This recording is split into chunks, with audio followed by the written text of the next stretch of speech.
हाँ नमस्कार, मैं R D Singh, business studies. आज हम कराएंगे बीमा यानी इंश्योरेंस। बीमा का earth and meaning of insurance. बीमा का अभिप्राय एक ऐसे अनुबंध से है जिसमें एक पक्षकार दूसरे पक्षकार यानी किसी दूसरे पक्षकार से एक निश्चित शुल्क लेकर उसके जोखिम का उत्तरदायित्व अपने ऊपर ले लेता है। इस अनुबंध के अंतर्गत बीमा कंपनी बीमा कराने वाले को एक निश्चित अवधि की समाप्ति तथा किसी घटना के घटित होने पर एक निश्चित धनराशि देने का वचन देती है, जिसके बदले में बीमा कराने वाला व्यक्ति बीमा कंपनी को एक निश्चित शुल्क अदा करता है। इसकी शब्दावली है बेसिक टर्मिनोलॉजी ऑफ इंश्योरेंस। बीमा अथवा यानी बीमक अथवा बीमाकर्ता यानी इंश्योरर, बीमा करने वाले अर्थात दूसरे के जोखिम का उत्तरदायित्व अपने ऊपर लेने वाले को बीमाकर्ता कहते हैं। बीमित अथवा बीमाधारी इंश्योर्ड, बीमा जिसका बीमा किया जाता है अर्थात जिसकी जोखिम का उत्तरदायित्व बीमा करता अपने ऊपर ले लेता है, उसे बीमाधारी कहते हैं। प्रीमियम यानी प्रीमियम द्वारा अपनी सेवाएं प्रदान करने के फलस्वरूप जो शुल्क लिया जाता है उसे प्रीमियम कहते हैं। बीमा पत्र पॉलिसी, वह प्रलेख जिसमें बीमा समझौते के शर्तें लिखी जाती हैं वह बीमा पत्र कहलाता है। बीमित राशि सम एश्योर्ड, जितनी राशि का बीमा कराया जाता है उसे बीमित राशि कहते हैं। बीमा इसमें अब आता है इसकी विशेषताएं। बीमा की विशेषताएं, बीमा की दो पक्षकार होना, टू पार्टीज, इसमें दो पार्टी होती हैं यानी बीमा अनुबंध के अंतर्गत दो पक्षकार होते हैं, एक बीमा कराने वाला और दूसरा बीमा करने वाला। संपूर्ण सद्भावना पर आधारित based on utmost good faith, बीमा की एक प्रमुख विशेषता यह है कि यह पूर्ण सद्भावना पर आधारित होता है। पूर्ण सद्भावना का मतलब इस बात से है कि बीमाधारी बीमे से संबंधित सभी महत्वपूर्ण तथ्यों की सूचना स्वयं ही बीमा कंपनी को दे देता है और उसका बीमा हो जाता है। उसमें दूसरा है सहकारी व्यवस्था पर आधारित बेस्ड ऑन कोऑपरेटिव सिस्टम। सहकारिता का मूल मंत्र है प्रत्येक सबके लिए और सब प्रत्येक के लिए, each for all and all for each. इसके अंतर्गत लोग सामूहिक हित के लिए स्वेच्छा से एकत्रित होते हैं। बीमा व्यवस्था भी इसी सिद्धांत पर आधारित है। इसके अंतर्गत लोग बीमा कंपनी के पास थोड़ा थोड़ा शुल्क जमा कराकर एक बड़े कोष का निर्माण करते हैं और कोष किसी सदस्य को हानि होने पर उसकी क्षतिपूर्ति एकत्रित कोष से कर दी जाती है।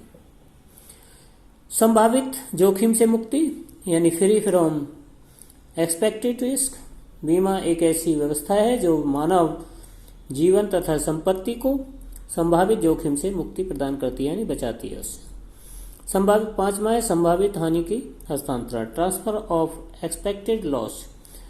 बीमा एक ऐसी व्यवस्था है जिसके अंतर्गत संभावित हानि को एक पक्ष दूसरे पक्ष को हस्तांतरित किया जाता है। प्रीमियम का भुगतान, पेमेंट ऑफ प्रीमियम, बीमा कंपनी बीमित को जोखिम का उत्तरदायित्व बीमित द्वारा भुगतान की गई राशि के बदले में लेता है और उसे प्रीमियम कहते हैं। बीमा के विभिन्न प्रकार, वेरियस टाइप ऑफ इंश्योरेंस, प्रत्येक यानी अनेक प्रकार का होता है, जैसे जीवन बीमा, अग्नि बीमा, समुद्री बीमा आदि। घटना का घटित होना, हैपनिंग ऑफ इवेंट, बीमा कराने का उद्देश्य किसी घटना के घटित होने पर ही पूरा होता है, अर्थात दावे की राशि का भुगतान तभी प्राप्त किया जाता है जब एक निश्चित घटना घटित हो जाए। संपत्ति के बीमे की दशा में उसका क्षतिग्रस्त होना, घटना का घटित होना कहा जाएगा। दूसरी ओर जीवन बीमा के दशा में एक निश्चित तिथि से पूर्व बीमाधारी की मृत्यु हो जाना तथा उस तिथि तक बीमा की मृत्यु न होना, दोनों ही परिस्थितियों को घटना को घटित होना माना जाएगा, क्योंकि दोनों ही दशाओं में बीमाधारी को एक निश्चित धनराशि प्राप्त होती है।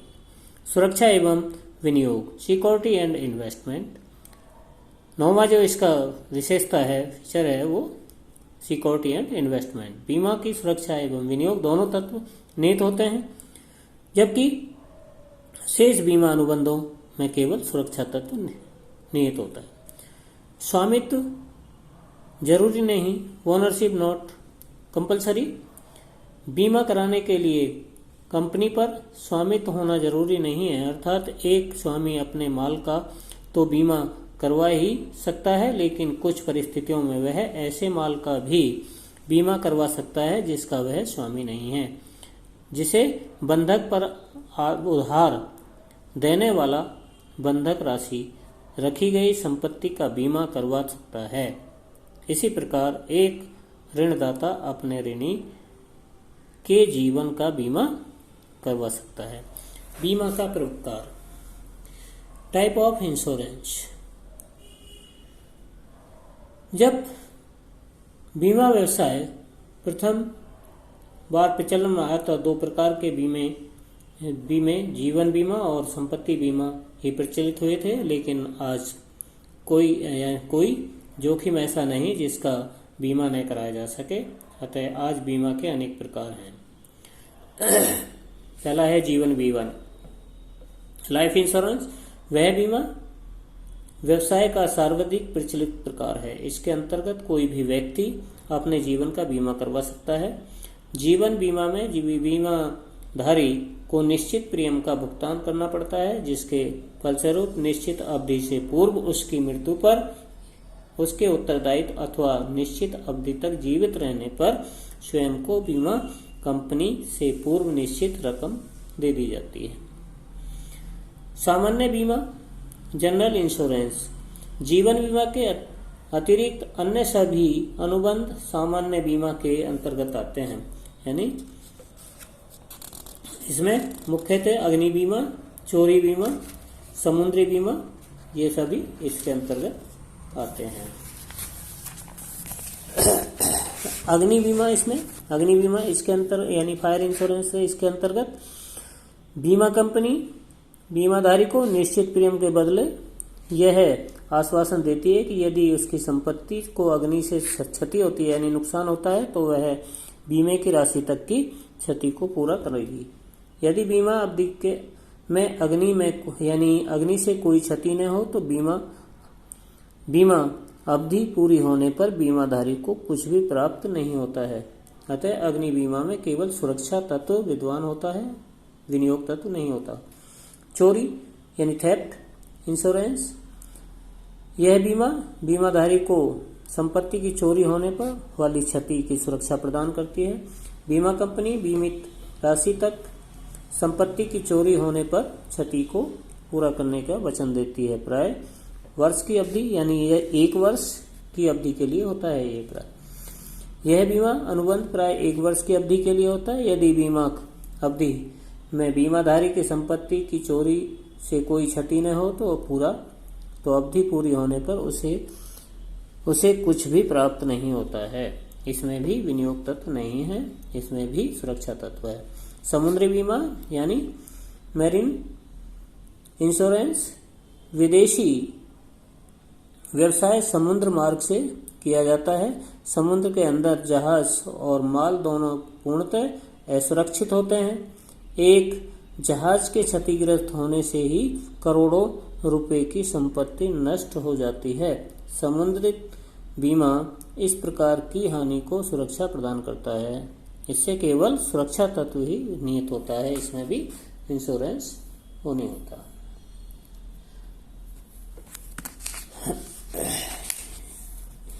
नेक्स्ट आता है इसके सिद्धांत क्या है।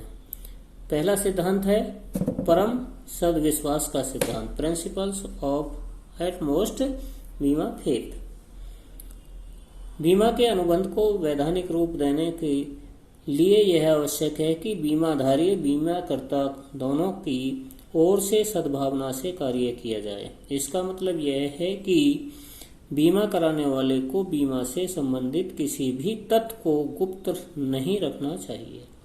यदि किसी बात का स्पष्टीकरण नहीं किया गया है तो अथवा कोई बात गोपनीय रखी गई है तो बाद में वास्तविकता का पता लगने पर अनुबंध व्यर्थ माना जाएगा।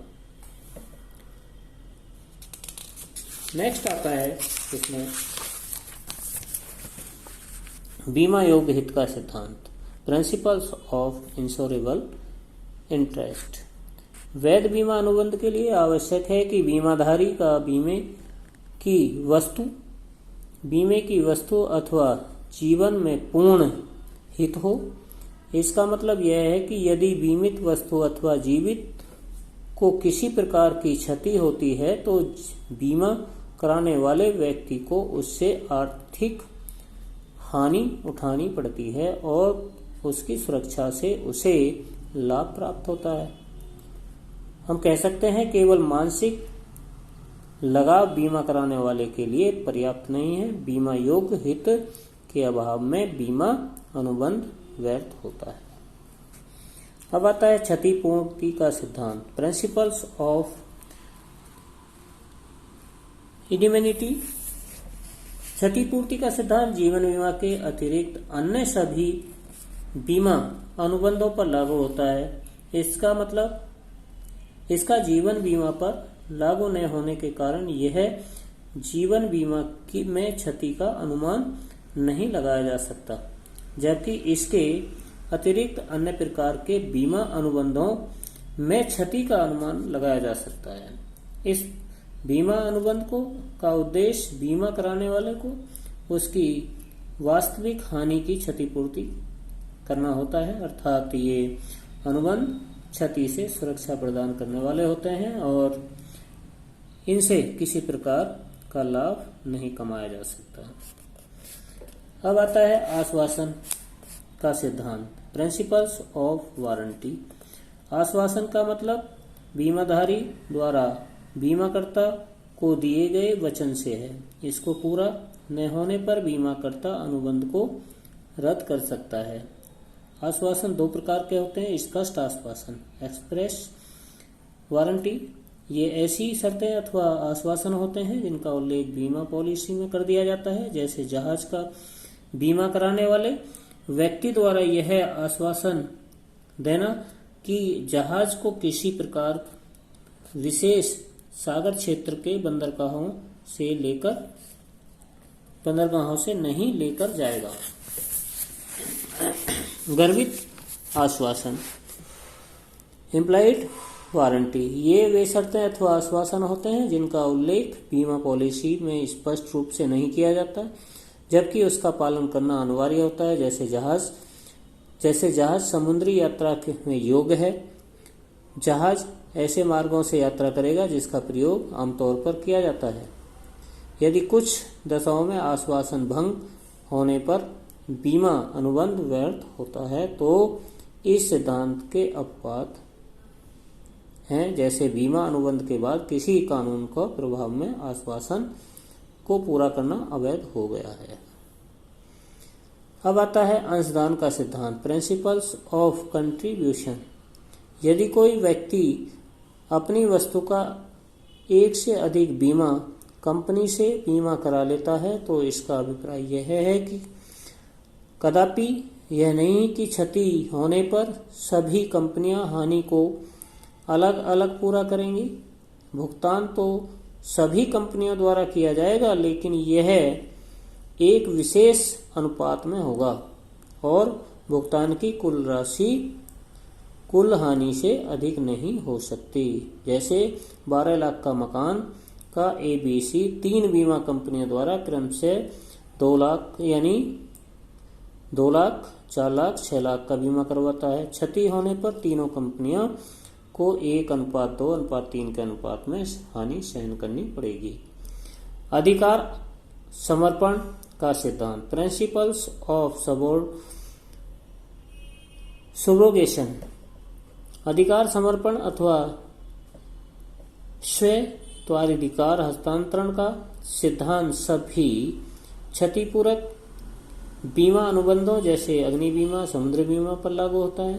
इसके अनुसार जब बीमा कंपनी किसी क्षति से संबंधित दावे का भुगतान कर देती हैं तो क्षतिग्रस्त संपत्ति से संबंधित सभी अधिकार बीमा कंपनी को हस्तांतरित हो जाते हैं। जैसे एक व्यक्ति अपने मकान का 1 लाख रुपए का बीमा करवाता है, आग लगने पर मकान पूरी तरह नष्ट हो जाता है। ऐसी स्थिति में बीमा कंपनी बीमाधारी को 1 लाख रुपए का भुगतान करेगी, लेकिन मकान के अवशेषों अथवा मलबे पर अब कंपनी का अधिकार हो जाएगा। 7वां, हानि को न्यूनतम करने का सिद्धांत, principles of mitigation of loss. इस सिद्धांत के अनुसार बीमाधारी का यह कर्तव्य है कि कंपनी कि वह संपत्ति की क्षति से होने वाली हानि को कम से कम करने का प्रयास करे। जैसे यदि बीमाधारी के बीमित गोदाम में आग लग गया तो उसे यह सोचकर कि गोदाम का बीमा तो करवाया हुआ है, खड़े खड़े तमाशा नहीं देखना चाहिए, बल्कि उसका कर्तव्य है कि दमकल विभाग को सूचित करे और आग बुझाने का हर संभव प्रयास करे। नेक्स्ट आता है इसमें निकटतम कारण का सिद्धांत, प्रिंसिपल्स ऑफ प्रॉक्सिमेट कॉज। इसका अभिप्राय यह है कि हानि के लिए जिम्मेदार निश्चित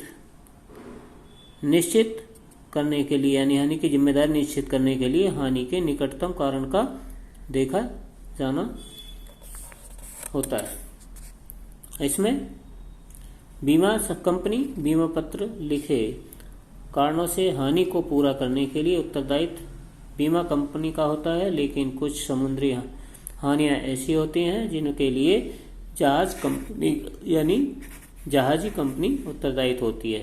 कुछ के लिए बीमा कंपनी और शेष के लिए माल का स्वामी होता है। समुद्री संकट से उत्पन्न किसी हानि का उत्तरदायित्व किसी पक्षकार पर होगा। उसका निर्णय हानि के निकटतम कारण का सिद्धांत पर आधारित होता है। जैसे समुद्री जानवर टक्कर मार कर जहाज में छेद कर देते हैं, उससे जहाज के अंदर पानी भर जाता है और सारा माल खराब हो जाता है। इस हानि का निकटतम कारण जहाज में भरा पानी है, न कि समुद्री जानवर जिन्होंने जहाज में छेद किया है। अतः इस हानि का उत्तरदायित्व बीमा कंपनी पर होगा, क्योंकि पानी में माल की क्षति पर बीमा करवाया गया है। इसकी यदि हानि जहाज कंपनी के कर्मचारियों की लापरवाही से की वजह से होती है तो क्षति के लिए जहाजी कंपनी उत्तरदायित्व होगी। अब आता है बीमा कंपनी के प्रकार, यानी बीमा अनुबंध के प्रकार। क्षतिपूर्ति का अनुबंध, कॉन्ट्रैक्ट ऑफ इंडेमिनिटी। इस अनुबंध को छोड़कर, यानी जीवन बीमा अनुबंध को छोड़कर शेष सभी प्रकार के अनुबंध क्षतिपूर्ति के अनुबंध में होते हैं। यह अनुबंध बीमा, समुद्री बीमा, चोरी आदि के संबंध में होते हैं। इसके अंतर्गत बीमा संपत्ति में अपने हित की सुरक्षा का अनुबंध बीमा कंपनी से कराया जाता है। जीवन बीमा अनुबंध, लाइफ इंश्योरेंस। यह अनुबंध क्षतिपूर्ति का अनुबंध नहीं है, क्योंकि बीमाधारी का जीवन बीमा जीवन अमूल्य होता है। इसकी मृत्यु से होने वाली आर्थिक क्षति का अनुमान नहीं लगाया जा सकता। इसके अंतर्गत बीमा कंपनी प्रीमियम के बदले एक निश्चित अवधि क्षति होने पर यदि बीमाधारी जीवित रहता है तो उसे अन्यथा उसके नामांकित व्यक्ति को पूर्व निश्चित धनराशि का भुगतान कर दिया जाता है। नेक्स्ट आता है बीमित, पुनर्बीमा एवं दोहरा बीमा, री इंश्योरेंस एंड डबल इंश्योरेंस। पुनर्बीमा, री इंश्योरेंस, जब एक बीमा कंपनी किसी दूसरी कंपनी को अपने जोखिम को हस्तांतरण कर देती है। यानी इसका मतलब उस बीमा से है जिसके अंतर्गत एक बीमा कंपनी किसी दूसरी बीमा कंपनी को अपना जोखिम हस्तांतरित कर देती है। तो ये डबल यानी हो गया दोहरा डबल। दोहरे बीमा का अभिप्राय ऐसे एक ही संपत्ति अथवा व्यक्ति के जीवन पर एक से अधिक बीमा पत्र यानी पॉलिसीज लेने से है। दोहरे बीमे का प्रभाव जीवन बीमे पर अग्नि एवं समुद्र बीमे से भिन्न होता है। जैसे एक व्यक्ति अपने जीवन पर कितने ही बीमा पत्र कितनी ही राशि के ले सकता है, एक निश्चित अवधि के अंतर्गत उसकी मृत्यु होने अथवा न होने पर उसे सभी बीमा पत्रों से निश्चित धनराशि प्राप्त हो जाएगी।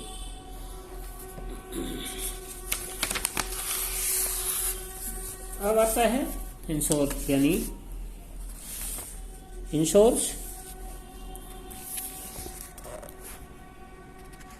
इंश्योरेंस और एश्योरेंस।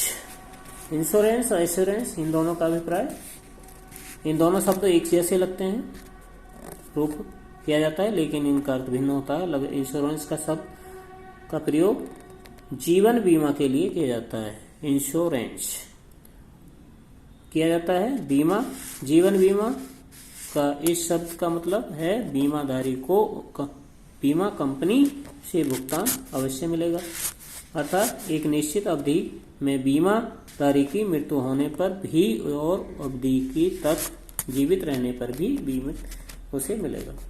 और दूसरा है इंश्योरेंस। इंश्योरेंस इस शब्द का प्रयोग बीमा, समुद्री बीमा आदि के लिए किया जाता है।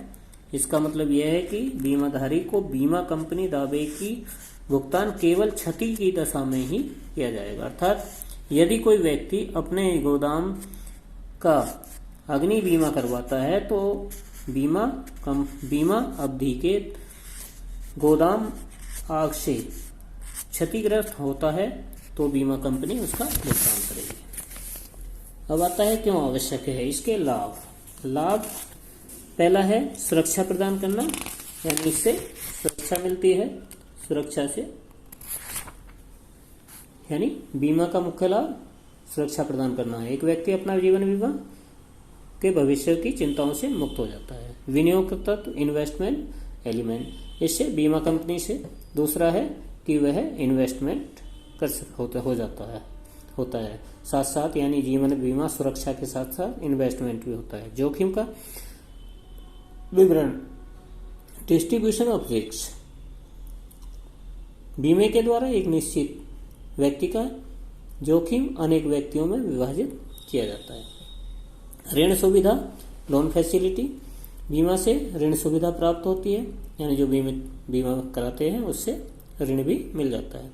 बचत को प्रोत्साहन, इनकरेज ऑफ सेविंग, इससे बचत को प्रोत्साहन मिलता है, थोड़ी थोड़ी बचत करके बड़ी मात्रा में हो जाती है। देश के आर्थिक विकास में सहायक, helpful in economic development of country, बीमा देश की आर्थिक विकास में सहायक होता है। बीमा कंपनी के प्रीमियम को बड़ी मात्रा में धन प्राप्त होता है। एकत्रित धन को बीमा कंपनी बड़े बड़े उद्योगों में विनियोग करती हैं और इससे देश का विकास होता है।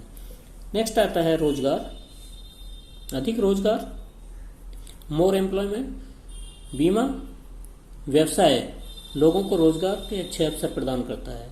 यह व्यवसाय बड़े पैमाने पर होता है। आयकर में छूट, रिबेट इन इनकम टैक्स, बीमाधारी जीवन बीमा पर जो राशि बीमा कंपनी को प्रीमियम के रूप में देता है उस राशि पर एक निश्चित सीमा तक आय में छूट मिलती है। अब आता है अन्य जोखिम के तहत। अन्य जोखिम, इंश्योरेंस ऑफ अदर रिस्क, इसमें स्वास्थ्य बीमा। स्वास्थ्य बीमा यानी प्रत्येक व्यक्ति चाहता है कि वह स्वस्थ रहे। बीमा कंपनी किसी व्यक्ति को स्वस्थ रखने में तो कोई सहायता नहीं कर सकती, लेकिन यदि कोई व्यक्ति व्यक्ति बीमार होता है अर्थात उसका स्वास्थ्य खराब होता है और बीमार होने से इलाज उससे पूरा खर्चा बीमा कंपनियां देती हैं उसको। विश्वस्तता यानी फिडेलिटी इंश्योरेंस, विश्वस्तता बीमा अनुबंध एक बीमा कंपनी यानी इंश्योरेंस कंपनी किसी विनियोक्ता यानी एम्प्लॉयर के माध्यम से होता है।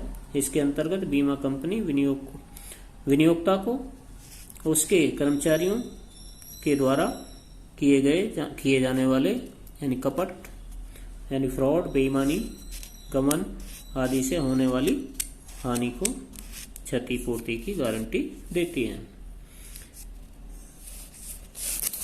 नेक्स्ट आगे कराएंगे बीमा, अग्नि बीमा, समुद्री बीमा। अब कितना है इसको करना, करके उसको उत्तर दे दिया करो उसका। धन्यवाद।